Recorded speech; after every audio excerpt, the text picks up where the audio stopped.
حضرت شیخ شبلی کا نام سنا ہوگا، بہت بڑے بزرگ گزرے ہیں۔ تو ان سے کسی نے کہا کہ میں کثیر العیال ہوں، بچے زیادہ ہیں، تو جی خرچ ہی نہیں پورا ہو رہا، آ کے شکوے شروع کر دیے، شکایتیں شروع کر دی۔ تو جب وہ ساری بات مکمل کر چکا تو حضرت شیخ شبلی نے فرمایا کہ تو واپس گھر چلا جا، جس جس کا رزق اللہ کے ذمہ نہیں ہے اس کو گھر سے نکال دے، تو سوکھا ہو جائے گا۔ اس نے کہا جی یہ کیسے ہو سکتا ہے، سب کا رزق اللہ کے ذمہ کرم ہے۔ تو کہا پھر اتنی بھی پریشانی کی کیا ضرورت ہے، اس کے ذمہ ہے، اب وہ کب کتنا دیتا ہے اس پہ تو راضی رہے، تیری زندگی سوکھی ہو جائے گی۔ تو اللہ پر توکل، اللہ پر بھروسہ، یہ خوبصورت زندگی کی ضمانت ہے، اور یہ توحید کا فیضان ہے۔ جب اللہ پر یقین کامل ہو جائے تو پھر اس پر توکل پیدا ہو جاتا ہے، اور توکل زندگی کا جمال ہے، توکل زندگی کی خوبصورتی ہے۔ لیکن توکل یہ نہیں ہے کہ چھوڑ کے بیٹھ جائیں۔ توکل کا مفہوم یہ ہے کہ حضرت انس رضی اللہ تعالیٰ عنہ سے ہے کہ گھٹنا بھی باندھو اور اللہ پر توکل بھی کرو۔ اونٹ کا گھٹنا باندھو، سائیکل موٹر سائیکل کھڑی کی ہے اس کا تالا لگاؤ اور پھر اس کو اللہ کے سپرد کر کے آ جاؤ۔ لیکن اگر آپ گاڑی کھلی چھوڑ کے آ جاتے ہیں، اونٹ کو گھوڑے کو کھلا چھوڑ کے آ جاتے ہیں اور کہتے ہیں میں اللہ پہ بھروسہ کیا، یہ توکل کے منافی۔ جو اسباب ہیں ان کو پورا کرو، اسباب کو پورا کرنے کے بعد آگے سپرد اللہ کے کر دو، تمہارے لیے کافی ہوگا۔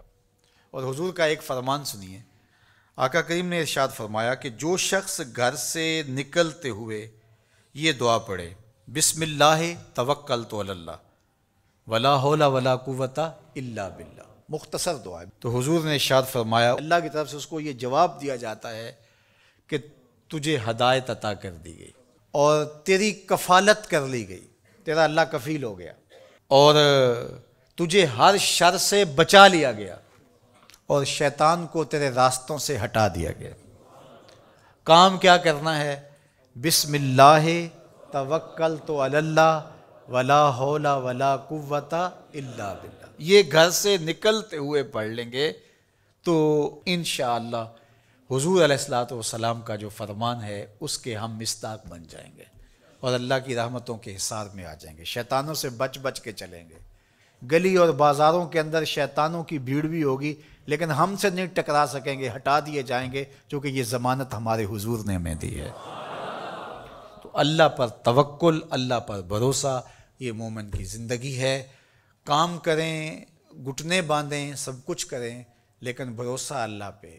محنت ہم نے کی ہے لیکن محنت کا نتیجہ نہ سمجھیں، اللہ کا کرم کا نتیجہ سمجھیں۔ یہ کہتے ہیں وہ منڈے نے بڑی محنت کی ہے جس لیے آگے نکل گیا ہے۔ کتنے منڈے ہیں جنہوں نے بڑی محنت کی اور پیچھے رہ گئے ہیں؟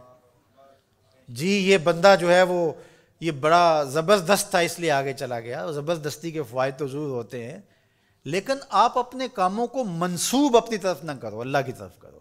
وَإِذَا مَرِضْتُ فَهُوَ يَشْفِينِ، جب میں بیمار ہوتا ہوں وہ مجھے شفا دیتا ہے۔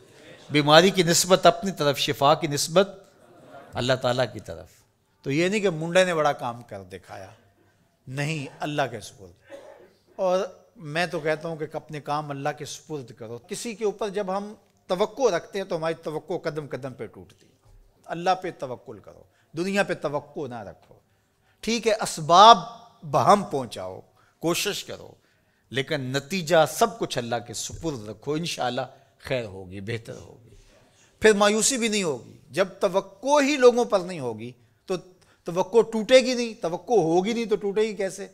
تو پھر مایوسی اور پریشانی نہیں ہوگی۔ تو اللہ پہ توکل تمہیں اعتماد دے گا، اللہ پہ توکل تمہیں مضبوط کرے گا، اللہ پہ توکل تمہیں کھڑا کر دے گا، اللہ پہ توکل تمہیں توحید کے نور سے مالا مال کرے گا۔ اللہ پہ توکل اللہ کی محبت کا ذریعہ ہے، اللہ پہ توکل خشیت الہی کی نہضت کا سبب ہے، اللہ پہ توکل باطن کی روشنی کا سبب اور ذریعہ ہے۔ یہ نور ہے، قبر میں بھی جائے، حشر میں بھی یہ نور ساتھ ساتھ چلے۔ تو اللہ پر توکل یہ زندگی کی خوبصورتی ہے، اور یہ ہماری زندگیوں میں اترنا چاہیے۔ اللہ مجھے آپ کو توکل کے نور سے مالا مال فرما۔